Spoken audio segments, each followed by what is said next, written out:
Skyrim is a game where multiple weapons and playstyles are at your disposal. You can play the game as a pacifist, restrict yourself to only using magic, whatever you want to do. So what happens if you want to beat Skyrim as a fruit ninja? The rules for this challenge are simple. I can only use katanas to attack anything. Mandatory shouts, like the Unrelenting Force shout on the Greybeards and the Fire shout on Partherneks, are essential for progressing the game. I must collect 124 pieces of fruit, since I am 124th place on the Fruit Ninja VR leaderboards. At least the PlayStation leaderboards, but a win is still a win. After summoning Sensei Wu, the greatest fruit ninja to ever grace your presence, into the world of Skyrim, I escaped Helgen without attacking anything, and headed straight towards Bloated Man's Grotto to pick up my first weapon, Buller's Oath Blade. According to the Skyrim wiki, there are only 6 katanas. That is a lie.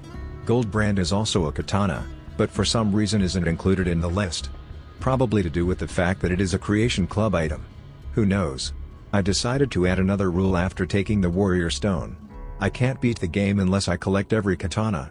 And with that, I made it to Bloated Man's Grotto and got my first weapon. I traveled to Windhelm to get to the Cecellum of Bothai to start the quest to obtain Goldbrand. The quest led me to Sheevger's Respite to uncover the writings of a schizophrenic. The journal led me to the College of Masochists, where I needed to find the other half of the journal. This posed quite a problem. The only way to access the college is to display some experience with magic, whether it be through a spell the gatekeeper wants you to use, or by using a shout. In my current predicament, I cannot use either.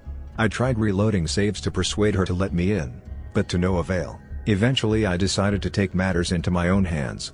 Skyrim is made by Bethesda. That means that it inherently has multiple bugs, bucket clipping being one of them. If you place a bucket against a corner and run into it at high speeds, you can essentially phase through walls. I used this tactic to get into the college and retrieve the other half of the Communist Manifesto. I needed to retrieve a necklace stolen by a childhood bully many moons ago, and the skull of a dead enemy. The necklace seemed easiest, so I decided to get that first. I gave the child the same amount of money I gave my judge to drop my court case. Funny how $10 get you an amulet in Skyrim, and a dropped murder charge in real life. With the necklace safe in my secret hidey hole, it made me realize that the clasp on my necklace had broken and had to fix it. I love that necklace. Maybe someday I'll get it fixed. On my way to the playdate, I found a pretty stylish hat. I put on my best clothes in Skyrim and in real life, and made it to the playdate. But it was a trap. The kid who pretended to be my friend, actually caved my head in several times on the blacktop, and stole my favorite dinosaur toy. I wouldn't let this slide. I couldn't kill the Dragon Priest to progress the Goldbrand quest. I needed a friend. A companion who would be there for me in my darkest times. Someone who could help me kill the Dragon Priest. I made another rule saying that if my companion doesn't have a katana, I couldn't have them around. The next easiest katana I could get was the blade sword in Delphine's basement. To get it, I needed to progress the main story.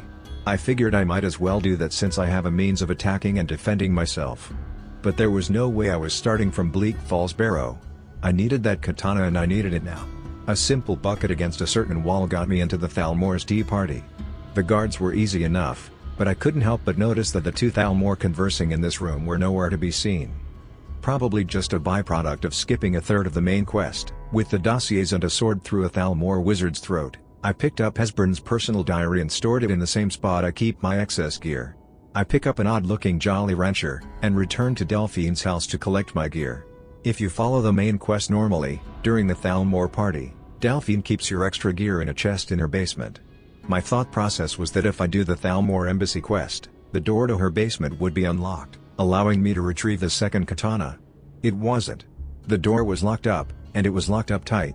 I thought the Thalmor glitch would save me some time, but I spent more time trying to clip into the basement than I would have spent if I were to just follow the main story and do the Thalmor embassy normally. I was tired, but I wasn't ready to give up on this challenge. I took a break and came back to this the next day. Day 2 and 50 minutes of trying to clip into the basement, I finally did it. I was overjoyed, and took out my happiness on Delphine. That somehow backfired.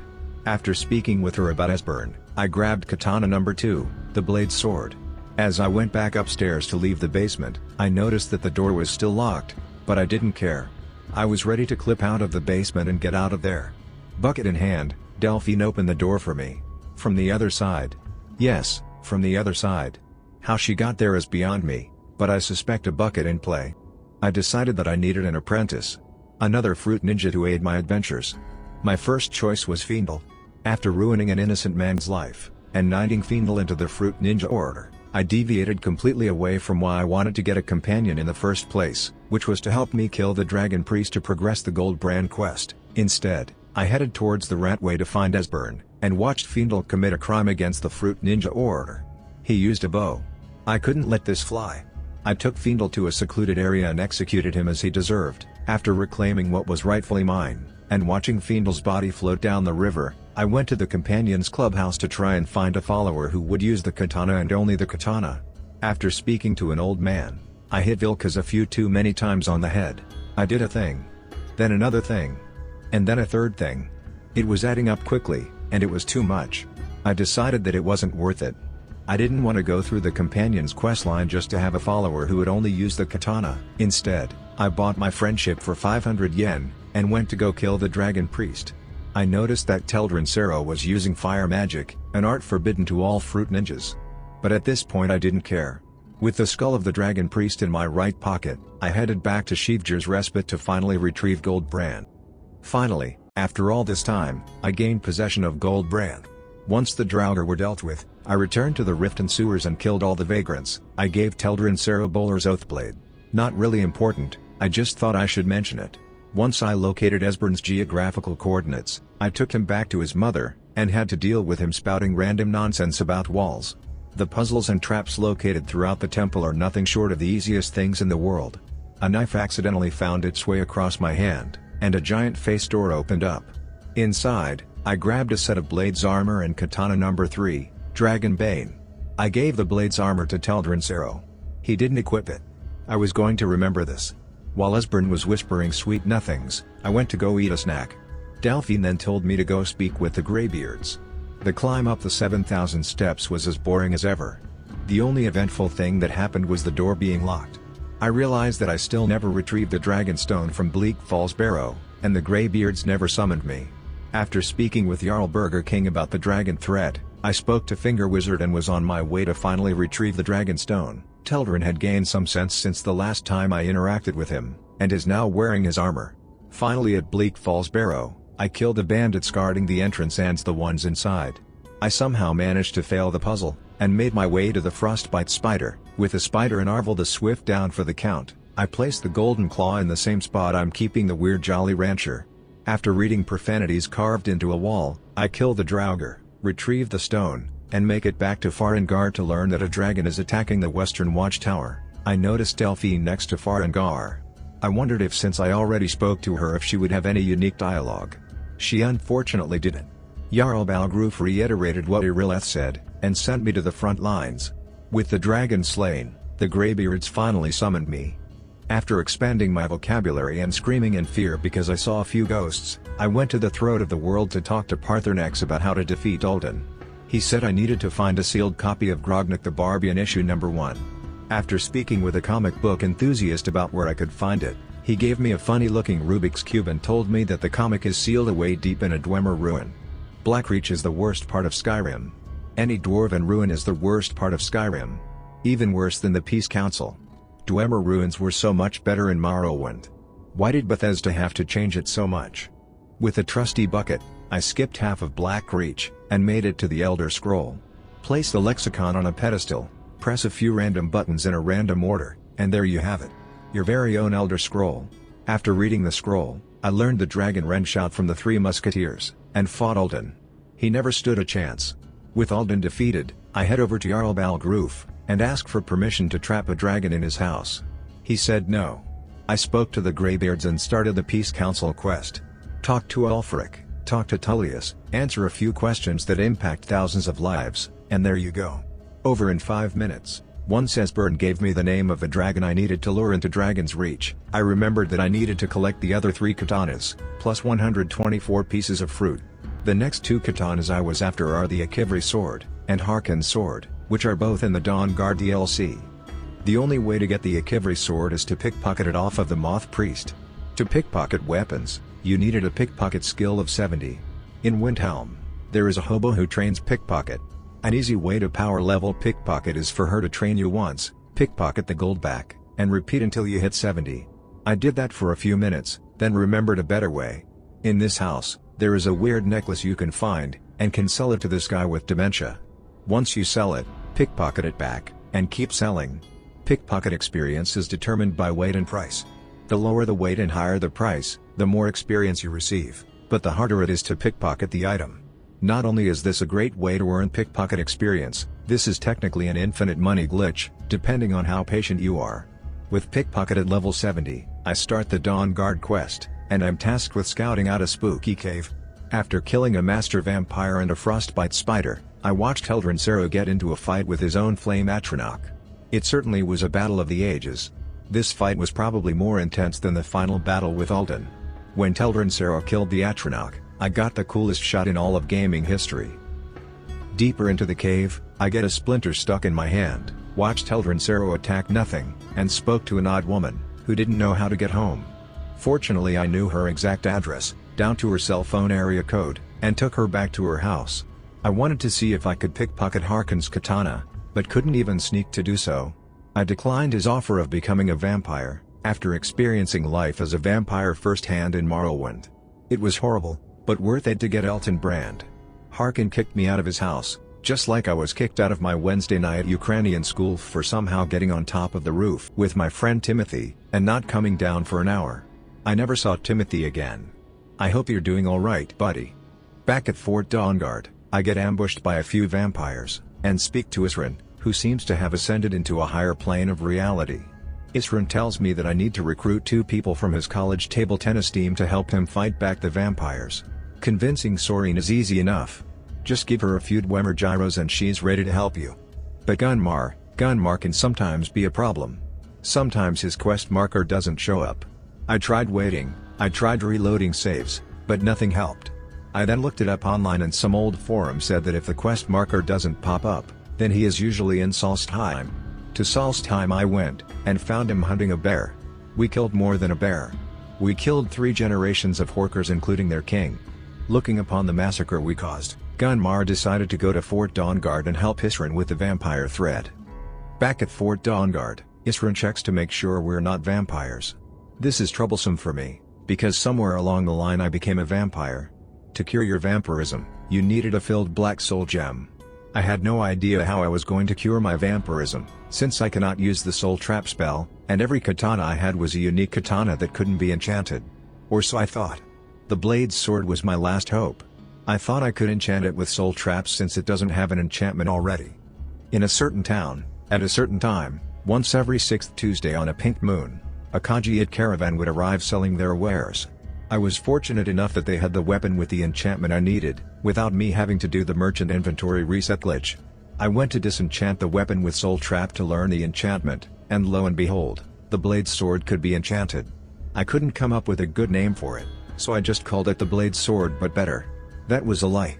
It was actually called the blade sword but better. A classic typo, even the most skilled of typists fall victim to.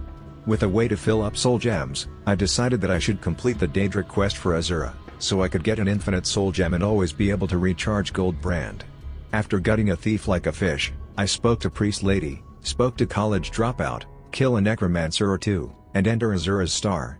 Once the star was purified, I went to Morthal to purchase a black soul gem from Thalion to cure my vampirism. An alternate timeline Dagosh would have tried and failed miserably to use Teldrassil's soul to cure his vampirism, but I wasn't about to stoop to such lows. Instead, I used the soul of a mud crab to fill up the gem, performed the ritual, and returned to Isran, to try and track down a moth priest to read an elder scroll. I learned in the College of Winterhold that a moth priest was seen near Dragon Bridge, the most underrated town in Skyrim. A guard told me to check the road south, since that's where the moth priest was going. After stumbling across a crime scene, that surprisingly, I didn't make, I learned via a note that the vampires kidnapped the moth priest, and were holding him in a nearby cave. Once the vampires were all dealt with, I killed the moth priest, convinced him to help the Dawnguard, and obtained katana number 5. The Akirvi sword. As soon as the moth priest read the scroll, I kicked Teldrassil out of the Cool Kids Club, and explored a part of Serana's house, which she had no idea existed. I knew it existed though. I know everything. Feral vampires, gargoyles, secret doors, a pile of dragon bones, which shocked even me, and there you go. A portal to another dimension. But wait, There was a catch. I could only enter the soul cairn if I was a vampire, or soul trapped. I chose the latter option, since I didn't want to go through the whole ordeal to cure my vampirism. Once inside the soul cairn, I spoke to a frightened man, who wanted me to find the skull of his horse. I decided to help him, because why not, and spoke to Serana's mother. She appeared to be trapped, and couldn't escape unless the guardians of the soul cairn were killed. The first one was easy enough. I just walked up to him and killed him. The second was a bit more tough, since he had skeleton guardians. Eventually he died, and I stumbled on the most familiar of faces. The first person you ever see when you start up a new game in Morrowind. Jib. I declined his quest, since I wasn't about to do a fetch quest, collected Arvak's skull, and killed the final keeper. With all the keepers dead, Valerica brought us inside, and we had to fight a dragon. Playing this segment in Skyrim VR, is something everyone should do at least once in their life. With the dragon not dead, and evaporating into thin air, I got the Elder Scrolls II Daggerfall, made promises that I knew I would not keep, and retrieved the soul gem, where my soul was residing in. I completely forgot to give Arvak's soul back to its owner, but oh well. With that part of the Dawnguard quest complete, I returned to Fort Dawnguard, and stumble across a once-seeing moth priest. I couldn't tell if he was lying to get out of reading another scroll, because he seemed to be using the smithing table just fine. The moth priest explained the ritual I would need to complete to be able to read the unofficial Elder Scrolls wiki. Something about moths and knives. Once inside Ancestor Glade, I picked up a knife, collected some bark, and lured moths into my white van, with some candy. When I read the scroll, I was somehow transported, inside the world of Borderlands 2 VR, the worst video game ever. Don't get me wrong, Borderlands 2 is a great game, just not in VR. Once the fever dream died down, Serana and I made it to Darkfall Cave, where Auriel's bow was located. After some meandering about, we came face to face with a living snow elf. We were tasked to collect water, and kill the snow elf's brother. Once I collected some water from basin number 1, I came across an unusual spectacle. What in the world was that thing? I had to find out. A quick katana across the lower back of the creature revealed to me what it was. A veiled ear. I collected its skin, since it looked cool, and took care of a few frostbite spiders, who were blocking the way. Nothing eventful happened. I collected some water, then collected some more water. I noticed a shiny blue thing on a wall over yonder. I had to investigate. It was a trap. I got ambushed by 2 dragons. Nothing Serana and I couldn't handle. I barely even lost any health after finishing up the first dragon. With an incredible cinematic kill cam, dragon number 2 was down for the count.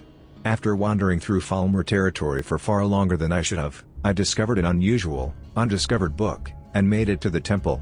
With access to the temple, I noticed a pedestal that I have never noticed before. I placed the initiate's ewer on the pedestal, and a secret door opened up.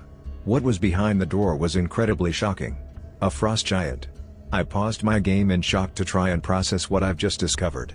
I thought there were only 2 frost giants in the entire Elder Scrolls saga. Karstag in Morrowind's Blood Moon DLC, and Karstag again in Skyrim's Dragonborn DLC. Well, technically they're the same frost giant, but he makes an appearance twice. With the frost giant slain, I collected the ultimate Jolly Rancher, and made my way over to Verthur to kill him, and finally get Auriel's bow. This was the moment that Pixel Gun 3D Zombies was training me for. I went through wave and wave and wave of enemies without dying once. With all the frozen enemies dead, Verthur reveals that he is a vampire, and attempts first-degree murder on me. I tried, but couldn't get a cinematic kill cam. Disappointed, I collected Auriel's bow, and returned back to Fort Dawnguard to initiate the final battle between the vampires and the Dawnguard. This was it. The moment Isran had been waiting for his entire life. With a few vampires at the gate dead, we entered the castle. We killed every last vampire, including the Death Hounds. As Serana and I were about to enter Harkon's chambers, I realized something that could mess up this entire run. Auriel's bow, shockingly, is a bow. Not a katana. Auriel's bow is necessary for killing Harkon, since the enchantment on the bow causes sun damage. I tried giving Serana the bow, only to receive this message. With no other way to progress the quest, I used the bow to kill Harkon. Thus, the question is answered. No. No, you cannot beat Skyrim as a fruit ninja. With Harkon's sword in my possession, I head over to every merchant to try and find 124 apples. After approximately 1 hour and 40 minutes, I did it. I collected 124 apples. There was one final katana I needed to collect, before starting the final battle. The Ebony Blade. The Ebony Blade requires you to be level 20 to initiate the quest to get it. I was level 18. I didn't want a power level pickpocket to reach level 20 legitimately. Instead, I was going to try to glitch into the room where the Ebony Blade is located. I had 3 plans. Plan A was to clip through the door. That didn't work. Plan B was to clip through a location that is directly above the room with the Ebony Blade, and fall into the room. Plan C was to clip through the furnace, and run along the ceiling until I fall into the room with the Ebony Blade. None of those plans worked. I figured I might as well try to reach level 20 so I can start the quest legitimately. With Nazim's pockets just a little lighter than they were a few minutes ago, I hit level 20, and started the Ebony Blade quest. Talk to Innkeeper, talk to Jarl person, talk to Disturbing Kid, talk to a door that apparently can talk to Disturbing Child again.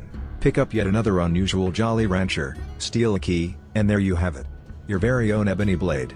With every katana collected, I killed Lydia. As expected, nobody seemed to care. I got myself my own doggy friend. Bought Teldrincero's friendship back for 500 caps, and with Teldrincero looking as fresh as ever, I trapped a dragon in Dragon's Reach. The dragon said that he'd be willing to take me to the location of the secret mud crab merchant if I were to let him go. How could I decline such an offer? At Skulldolphin, I ignored everything on the way, completed a few puzzles that a newborn could solve with his eyes closed and blindfolded, and made it to the most sovereign of guards. The battle with Tsun went worse than expected. I somehow almost died. With Tsun defeated, I entered the Hall of Valor, gathered a few people who would help me in defeating Alduin, and used the Clear Skies shout to get Alduin to come out of his hidey hole. This was it. The final battle with Alduin. I used the 3 heroes as cover to hide from Alduin's fire breath, and dealt the finishing blow. Once Alduin exploded and evaporated like the dragon in the Soul Cairn, Tsun kicked me out of Sovereign Guard. I dropped most of my valuables, and didn't beat Skyrim, as a fruit ninja.